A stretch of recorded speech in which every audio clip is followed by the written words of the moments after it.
রক্তে ভেসে গেছে, গাজার মদের আসর বসেছে, আমাদের মেয়েদের ইজ্জত দিয়ে টানাটানি করা হয়েছে, অস্ত্রের ঝঞ্ঝানিতে শিক্ষা প্রতিষ্ঠান অস্থির হয়ে উঠেছে।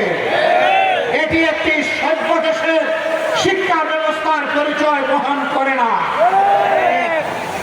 প্রিয় দেশবাসী, একটা দেশকে সভ্য দেশ হতে হলে এই দেশটাকে দুর্নীতিমুক্ত হতে হয়। আজ কিছু দল এবং ব্যক্তি বাংলাদেশকে দফায় দফায় তারা দুর্নীতিতে চ্যাম্পিয়ন করে বিশ্বের দরবারে অপমানিত করেছে। এদের সকলের অতীত রেকর্ড বাংলাদেশের জনগণের হাতে আছে। এমনকি দুঃখের বিষয়, সকল ফ্যাসিবাদ, দুর্নীতি, বৈষম্য, দুঃশাসনের বিরুদ্ধে 5 আগস্টের বিপ্লব অনুষ্ঠিত হয়েছিল।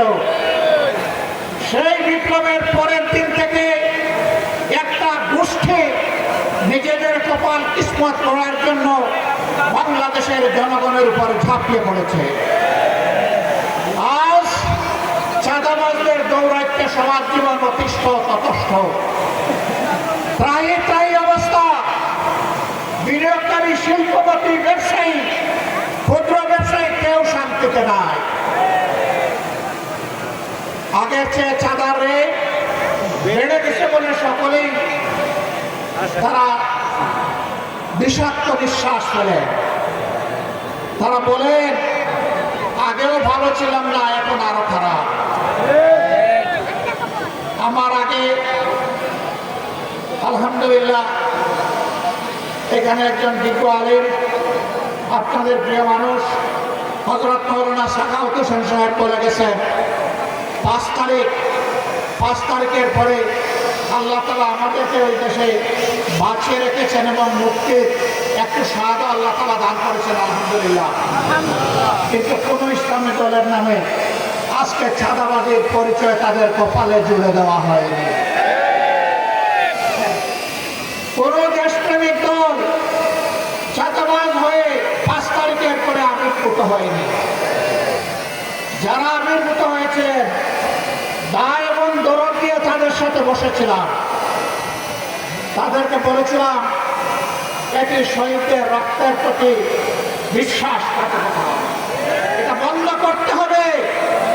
যদি বন্ধ করা না হয়, বিপ্লবী জনগণ, তরুণ জনতা, কুলের বাচ্চা নিয়ে রাস্তাতে নেমে আসা ওই মারা আমাদেরকে ক্ষমা করবে না।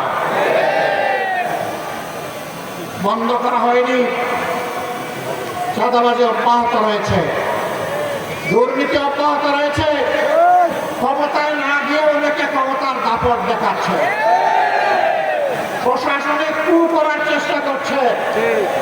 আগামী নির্বাচনে চলে বলে কৌশলে কেউ কেউ আমরা শুনতে পাই বিভিন্ন জায়গায় বসে ষড়যন্ত্রের জাল বুনছেন। জনগণ ভোট দেওক না দেওক, ক্ষমতায় আমাদেরকে যেতে হবে। বন্ধুগণ, বেলা শেষ, দিনও শেষ, ওই সূর্য ডুবে গেছে।